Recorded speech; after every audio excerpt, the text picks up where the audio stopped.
Bienvenue sur cette vidéo de psycho-astrologie au cours de laquelle je vais vous parler d'Uranus, la planète des révolutions et des révolutionnaires. Nous allons voir que c'est une planète qui provoque de grands chamboulements, des transformations profondes, des innovations, qui conduit à la destruction de ce qui pouvait être et qui n'a plus lieu d'être. Donc elle détruit et reconstruit.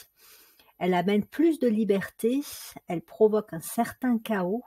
Et sur le plan spirituel, son rôle est de faire fusionner l'esprit et la matière. Donc, comme pour les autres vidéos que j'ai déjà pu réaliser sur les planètes, je vais d'abord vous donner quelques indications du point de vue astronomique concernant Uranus, puis des caractéristiques et des mots-clés donc correspondant à Uranus, et la façon dont elle peut être interprétée dans un thème de naissance. Je vous donnerai un premier exemple d'interprétation avec Uranus en balance. Donc ça va concerner les personnes qui sont nées entre 1968 et 1974. Et je ferai une seconde vidéo où là, je reprendrai l'ensemble des configurations dans les 12 signes du zodiaque d'Uranus. Commençons donc par quelques grandes caractéristiques astronomiques d'Uranus. C'est la 7e planète du système solaire, elle se trouve juste après Saturne, donc c'est une planète transsaturnienne. Elle est importante au niveau de la taille, c'est la 3e planète du système solaire par sa taille. C'est donc une planète géante et elle est entourée d'un système d'anneaux moins impressionnant, on va dire, que Saturne, et de nombreux satellites. Elle a une teinte plutôt dans les bleus, aigues marines, bleu clair, ce qui serait dû à la présence abondante de méthane. C'est l'un des gaz qui se trouve sur cette géante de glace. Et c'est la planète la plus froide du système solaire. Elle a une période de révolution qui est de environ 84 ans en année terrestre. Ça veut dire qu'elle met 84 ans pour faire le tour du zodiaque et donc revenir dans le signe, dans la constellation dans laquelle elle était au moment de notre naissance. C'est la première planète à avoir été découverte par des moyens technologiques le 13 mars 1781. Donc elle fut découverte par William Herschel. Voilà, pour quelques éléments très brièvement du point de vue de l'astronomie. Au niveau mythologique, Uranus renvoie à Ouranos, qui était le père de Saturne, Chronos, et le grand-père de Jupiter. Il avait un lien intime avec Gaïa, tantôt en étant le fils, l'époux, avec qui il eut justement Chronos comme enfant. Et donc, il fait partie des dieux primordiaux, vraiment des dieux très anciens. Et point intéressant, il aurait été le premier dieu des Atlantes. Donc il y a une légende autour d'Uranus qui le voit comme le premier dieu des Atlantes et l'inventeur de l'astronomie. Il aurait apporté au peuple de l'Atlantide, l'astronomie. Donc il a un lien particulier avec le ciel et notamment le ciel étoilé qu'il gouverne. C'est un protecteur fondamentalement. C'est le dieu aussi qui, a priori, fait pleuvoir. Ça, c'est une traduction de son nom, mais c'est une traduction qui est un peu contestée. Et donc, retenons que c'est le dieu du ciel étoilé et que Gaïa, la Terre, elle, représente donc la planète et que donc ce dieu enveloppe, si je puis dire, la planète Terre. Du point de vue de l'astrologie ésotérique des livres d'Alice Bailey, Uranus est la planète qui va véhiculer le rayon 7, cela au niveau sacré. Le rayon 7, c'est le grand rayon de l'ordre et du rituel, de la magie et de l'ordonnancement. Donc Uranus a un rapport très particulier avec l'ordre, l'organisation et la magie. Donc c'est pas un point que je développerai ici, mais c'est intéressant quand même à connaître. C'est la planète aussi des occultistes. Elle a un lien particulier avec ce qui est secret, caché, donc occulte. On connaît tous le lien entre Uranus et le Verseau, puisque donc Uranus gouverne le signe du Verseau au niveau de la personnalité, mais toujours selon les livres d'Alice Bailey, on apprend également que Uranus représente la planète de l'âme en balance et qu'elle est encore présente en Lion et en Bélier et à nouveau en Verseau, où là elle gouverne le plan hiérarchique, c'est-à-dire celui de l'esprit.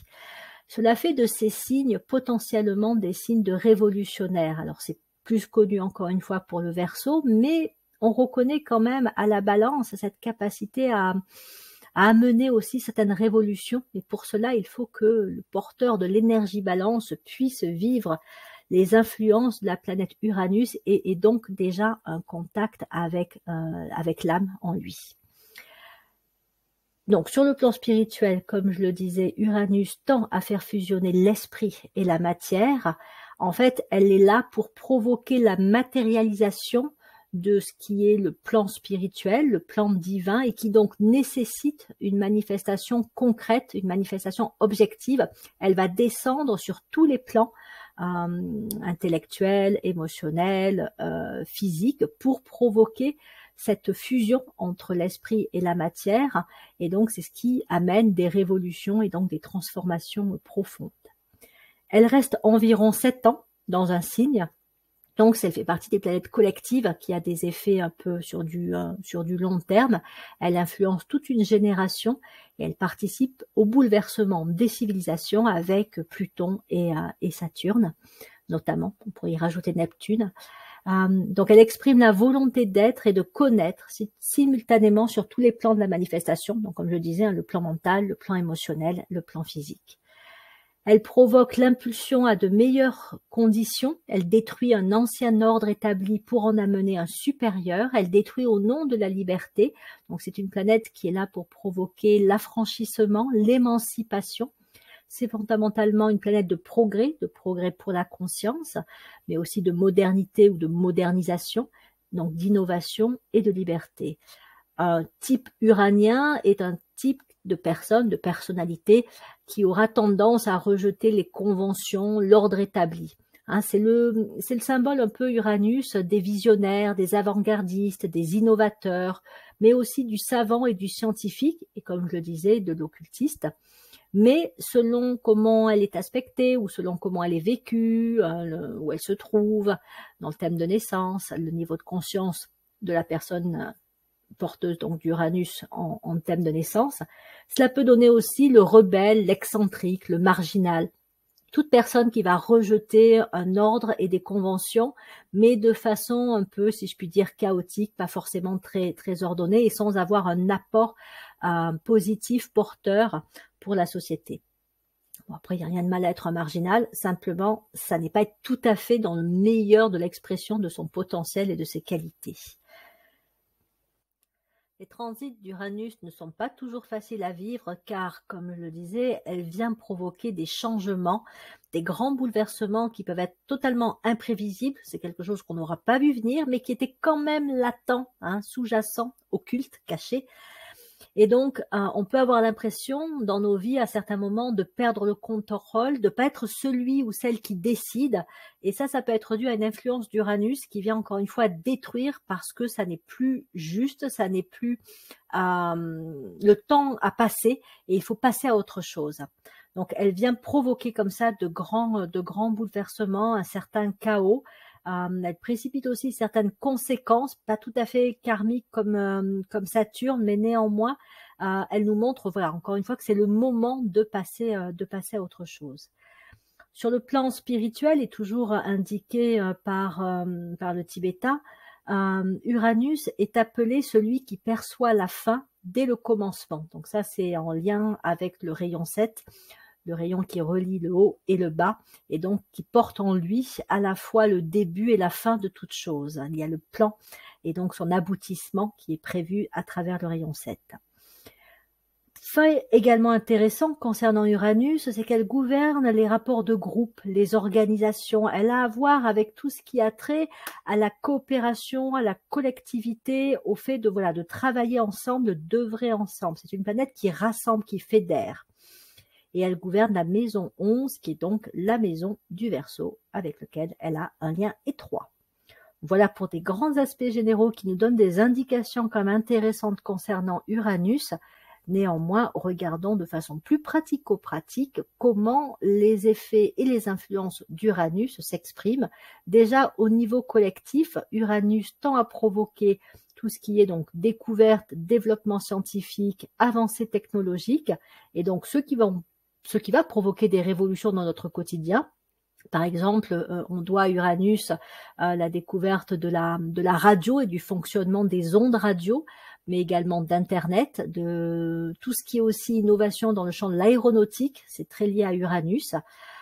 Et donc Uranus développe, stimule l'esprit scientifique, aussi bien au niveau collectif qu'au niveau individuel. Elle nous amène à avoir une approche scientifique. Et en fait, l'approche scientifique est une approche également occulte, puisqu'il s'agit d'aller voir au-delà des apparences, de creuser, de se poser des questions fondamentales pour comprendre un petit peu les grands mystères de l'univers.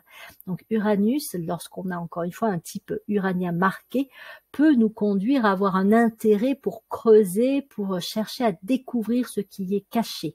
Et donc éventuellement, selon nos dispositions, selon nos on va dire nos orientations professionnelles, on peut œuvrer à amener comme ça des grandes vérités cachées et peut-être bouleverser aussi certains domaines de pensée et de créativité humaine.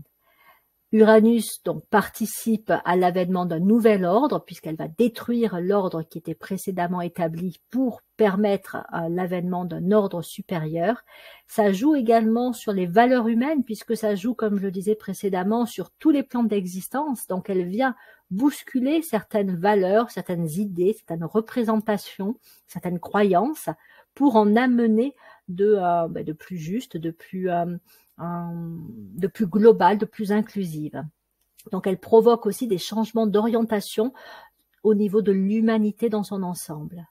Et donc elle affecte tout ce qui est regroupement, rassemblement, elle participe à la création d'organisations, notamment des organisations de type humanitaire, ça c'est particulièrement le cas en relation avec le Verseau. Mais donc elle est voilà sur un mouvement, on va dire, de groupe. Qu'en est-il plus à un niveau individuel? Donc, un niveau individuel, donc en fonction du signe et de la maison dans lequel va se trouver Uranus, elle est là en fait pour venir libérer les grandes qualités, le potentiel du signe dans lequel elle se trouve. Ça veut dire qu'au départ, il peut y avoir des freins. On n'exprime pas les qualités, on va dire, spirituelles supérieures du signe habité par Uranus. Il y a des restrictions, il y a des inhibitions, un peu comme avec Pluton. Il y a quelque chose de bloqué, mais on est prêt à. C'est pour ça que Uranus est là, c'est qu'elle va nous donner, si je puis dire, un coup de main, quitte à ce que ce soit sous la forme, encore une fois, de crise, de chaos, de destruction, de rupture. Donc elle va venir nous bouleverser, mais pour nous permettre d'en terminer avec une façon de vivre certaines qualités, une façon inférieure de les vivre. Elle détruit un ordre établi pour permettre l'émergence d'un ordre supérieur. Et ça, c'est pas toujours facile à vivre parce que ça nous bouleverse, parce que ça peut amener à mettre fin à ce qui existait, à ce qui était présent en nous et dans nos vies.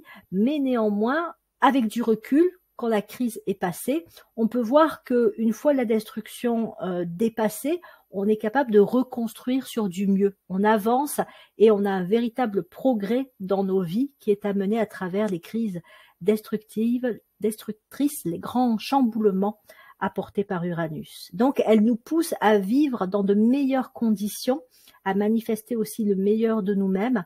Et pour ceux qui sont un penchant, on va dire, plus, encore une fois, scientifique, occulte, elle peut donc nous stimuler à rechercher, à acquérir une connaissance assez intuitive, fine, des qualités du signe dans lequel elle se trouve. Elle nous met en relation avec les causes, avec ce qui est vraiment presque de l'ordre des lois fondamentales. Et donc, elle nous permet de comprendre mieux le signe, ses qualités. Elle stimule également notre pouvoir créateur, c'est-à-dire qu'en nous libérant, en fait, elle nous rend plus créatifs et donc elle nous permet d'être plus l'acteur de notre vie plutôt que de subir les événements. Elle nous donne la capacité à décider et à poser des actes forts qui vont donner une certaine orientation à notre vie. Et donc, elle peut également nous stimuler à travailler et à développer la coopération, donc à travailler avec d'autres, notamment avec les personnes qui vont partager un petit peu la même vision, les mêmes valeurs, qui sont peut-être plus proches de nous parce que justement, elles ont la même configuration, à savoir qu'elles ont Uranus dans le même signe que nous, pas forcément dans la même maison, mais comme Uranus reste 7 ans dans le même signe, on est sur effectivement des générations qui vont avoir un peu les mêmes valeurs, les mêmes priorités, et donc ils peuvent plus particulièrement travailler ensemble. Après, ça n'empêche pas de coopérer avec d'autres types uraniens, si je puis dire, mais n'empêche que c'est facilité en fonction du signe dans lequel se trouve Uranus. Je vais vous donner un exemple concernant Uranus en Balance, qui concerne donc les personnes qui sont nées entre 68 et 74, sachant que Uranus va revenir en 2052 en Balance. Donc on a le temps, on va dire, mais tout ça pour dire que Uranus est une planète dont on peut voir le retour, pour peu que effectivement on vive au-delà de 84 ans, alors que des planètes comme Pluton ou Neptune ont une durée, on va dire, au niveau des révolutions plus longues, et donc on a peu de chances d'avoir un retour de Neptune ou de Pluton dans notre signe dans lequel il se trouve au moment de notre naissance.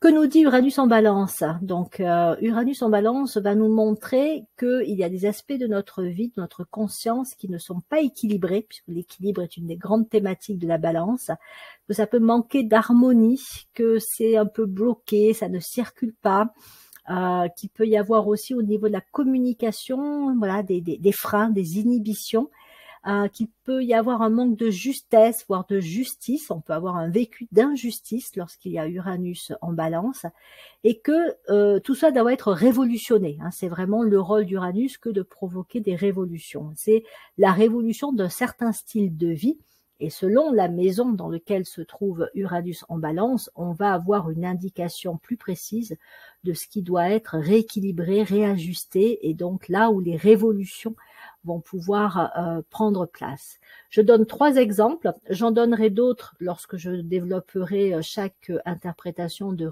Uranus en thème, mais je ne peux pas faire pour les 12 maisons, ça ferait beaucoup trop. Alors, avec un peu de chance, vous aurez votre interprétation. Je vous invite aussi à me laisser en commentaire, si cela vous intéresse, votre configuration concernant Uranus. Et comme ça, ça m'inspirera pour prendre des exemples d'interprétation en lien avec les maisons. Donc, Uranus en Balance en maison 2, ça nous dit quoi? Ça nous dit que on peut avoir affaire à une personne qui, au démarrage de sa vie, peut avoir des difficultés sur le plan financier, une personne qui naît dans un environnement financier peu favorable, ou ça peut être une famille où il y a de l'argent, mais en tout cas ça n'arrive pas jusqu'à elle. Il peut y avoir des injustices, il peut y avoir des traitements de faveur, mais pas justement en sa faveur. Il va y avoir d'autres personnes qui vont avoir de l'argent, mais pas elle. Il peut y avoir des préférences, par exemple, pour un frère ou une sœur qui lui aura plus de facilité, ou en tout cas à qui on va faire plus de cadeaux financiers, et ce sera une personne qui au contraire, elle, aura une espèce de manque d'argent, comme si l'argent n'arrivait pas jusqu'à elle. Donc elle peut vivre aussi après dans sa vie une certaine forme d'injustice par rapport à l'argent, connaître des pertes matérielles, financières. Et Uranus est justement là, en étant en Balance en maison 2, pour la stimuler, ou en tout cas lui permettre de vivre une vraie révolution dans son rapport à l'argent et aux biens matériels, et donc pour lever les blocages. Ça peut nécessiter de revoir comment est pensé l'argent, le rapport à l'argent, parce qu'il peut y avoir une vision et une perception de l'argent qui peut participer aussi à renforcer les blocages. Si par exemple l'argent est jugé comme quelque chose de négatif et rejeté, forcément il peut être compliqué d'avoir de l'argent dans sa vie, ou quand on en a, de le garder. Il peut être gaspillé, jeté, parce qu'on peut estimer que voilà, c'est pas quelque chose de bien quelque part. Uranus en Balance en maison 2 évoque également une problématique, un manque de considération de ce qui est de l'ordre des valeurs et des besoins de la personne. C'est l'enfant dont les besoins fondamentaux ne sont pas écoutés. On est sur de la communication, et donc on est sur, avec Uranus, un manque de communication, un manque d'écoute, de considération des besoins et des valeurs. Donc ça peut être l'enfant à qui on va soit imposer certains désirs, c'est-à-dire tu feras comme si, c'est ça qui est juste pour toi, tu as besoin de ça, alors que l'enfant peut avoir complètement besoin d'autre chose. Donc il y a un manque d'écoute et de considération. Et là aussi, Uranus invite à révolutionner, et donc permet, ou en tout cas conduit à un réalignement parce que si les besoins n'ont pas été écoutés et entendus dans l'enfance, l'adulte va être quelqu'un qui va penser que c'est ça qui est important pour lui, parce que voilà, il aura été éduqué de telle façon, alors que non, fondamentalement, c'est pas ce qu'il veut. Et donc, il a besoin, et c'est ce à quoi l'invite Uranus, de s'aligner davantage pour considérer ce qui est vraiment important, voire essentiel pour lui. Et donc, ça peut provoquer un grand chamboulement sur ses priorités de vie, ce dans quoi il s'investit, ce qu'il estime voilà important d'avoir et dans quoi il va mettre son énergie, son temps. Donc, des personnes qui peuvent vivre des grands changements, encore une fois, non seulement de valeur, mais très concrètement, ça peut amener à des changements professionnels, personnels, de style de vie. Et au fait d'être plus aligné par rapport, encore une fois, à des besoins fondamentaux. Si Uranus en balance est en maison 5, là on peut avoir au départ des enfants, donc des personnes qui vont être pas vraiment reconnus dans leur capacité, dans leur qualité, dans leur identité propre. Ils peuvent se sentir un peu ou dévalorisés ou pas assez soutenus. Là aussi, il y a un manque d'écoute, mais c'est une écoute par rapport à qui ils sont, à leur identité. Il peut y avoir aussi une autorité excessive avec la maison 5 qui est gouvernée par le lion, qui fait que, par exemple, l'enfant n'a pas le droit de s'exprimer ou sa parole n'est pas encouragée parce qu'il y a une autorité qui lui dit que il doit se taire, par exemple, ou il doit pas dire ceci, mais il a le droit de dire cela. Donc, ce sont des enfants qui peuvent devenir des adultes et qui vont se fermer à la communication puisque une autorité leur aura dit de se taire, donc ils se coupent de leur capacité à communiquer justement. Et ils vont avoir des problématiques très certainement avec l'autorité à l'âge adulte. Et donc Uranus amène la révolution pour pouvoir permettre de se positionner plus justement par rapport déjà à soi-même, retrouver son centre, son identité, qui on est fondamentalement, pouvoir le cultiver et pouvoir aussi reconnaître son propre pouvoir, sa propre autorité, non pas forcément pour tenir tête aux autorités extérieures, bien que parfois ça puisse être nécessaire, mais tout simplement pour effectivement ne pas s'écraser ou ne pas avoir peur de l'autorité et donc s'effacer ou être dans une forme de suivisme. Et puis également apprendre à communiquer plus justement, à reconnaître l'importance de pouvoir dire les choses et de se positionner à travers aussi l'expression personnelle, le fait d'affirmer ce que l'on pense, ce que l'on dit, ce que l'on est. Donc ça va y contribuer lorsque l'on a Uranus en balance en maison 5.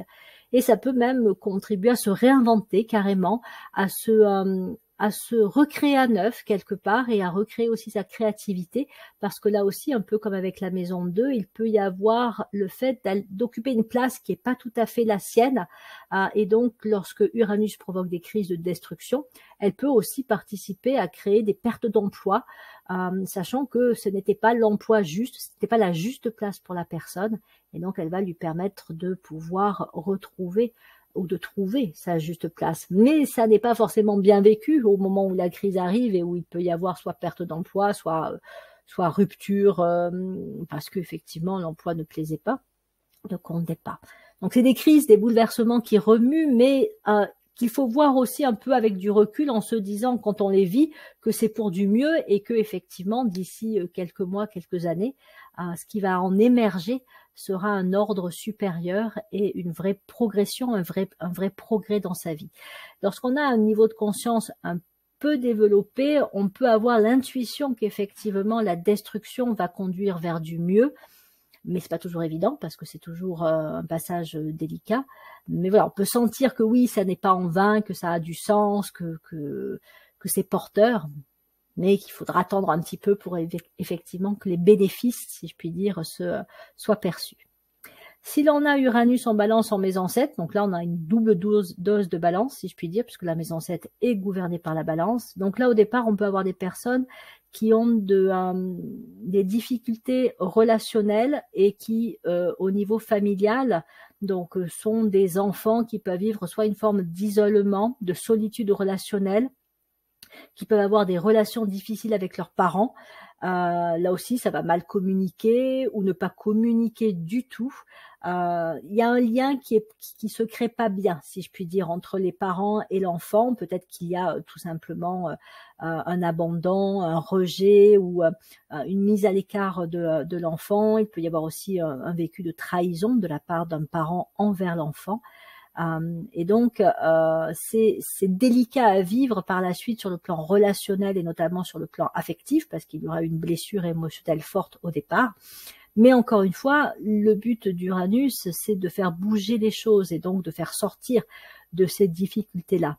Donc, il peut y avoir construction de relations affectives, de couples compliqués, avec la répétition d'un schéma soit de trahison, soit d'abandon, et donc de problématiques sur le plan de la communication, avec là aussi des ruptures qui vont être provoquées par Uranus ou par la personne elle-même, mais avec l'idée que voilà, si on comprend et on perçoit ce qui se passe et ce qui se joue, on peut avoir la possibilité par la suite de créer une relation plus juste, plus équilibrée, plus harmonieuse. Il peut y avoir aussi des difficultés financières parce qu'il y a un lien fort aussi entre la maison 7 et la perception de l'argent, un peu comme avec la maison 2. Et donc, il peut y avoir des difficultés aussi, soit, alors pas forcément à avoir de l'argent, mais à faire des bons investissements, à utiliser l'argent de manière juste et appropriée. Donc, ça peut être les personnes qui vont prêter de l'argent et on va pas leur rendre, ou qui vont l'investir dans des affaires, dans un achat, en pensant que ça va leur rapporter, et elles vont tout perdre. Ou elles peuvent aussi vivre un vol. On peut leur prendre aussi leur argent. Donc voilà, il peut y avoir aussi des problématiques comme ça avec l'argent, mais qui, toujours pareil, vont pouvoir être travaillées. Donc c'est se libérer de ces problématiques et de ces difficultés pour aller vers un ordre supérieur et un alignement meilleur dans le vécu de la relation, dans la relation à l'argent. De manière globale, Uranus en Balance en maison 7, c'est vraiment travailler sur son alignement interne, parce qu'il peut y avoir vraiment un manque d'axe entre à l'intérieur de la personne, entre ce que la personne pense et ce qu'elle dit, entre ce qu'elle pense et ce qu'elle ressent vraiment, entre ce qu'elle ressent et ce qu'elle fait, les actes qu'elle pose. Donc, il peut y avoir des formes comme ça d'incohérence, et ça va participer aussi à des crises sur le plan des relations. Donc, voilà pour les exemples que je voulais vous donner concernant l'interprétation de Uranus en Balance dans 3 maisons. Je vais m'arrêter là, sachant que, comme je vous le disais, il va y avoir une prochaine vidéo où je reprendrai le passage d'Uranus dans les 12 signes du zodiaque, en vous donnant pour chacun d'entre eux 2 ou 3 exemples. Donc je pense que ça va peut-être me prendre même plusieurs vidéos. Je vous remercie de votre écoute et vous dis à bientôt pour la suite.